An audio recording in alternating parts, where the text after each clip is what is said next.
ఆయన మన అపరాధముల నిమిత్తము అప్పగింపబడి మనము నీతిమంతులుగా తీర్చబడుటకై లేపబడిను. మన కొరకు ఆయన అప్పగించబడ్డారు. ఆయన నీ నీతి కొరకు అప్పగించబడ్డాడు.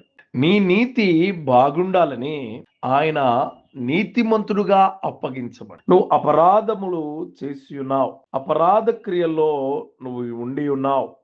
అపరాధ ఆలోచనలతో ఉన్నావు.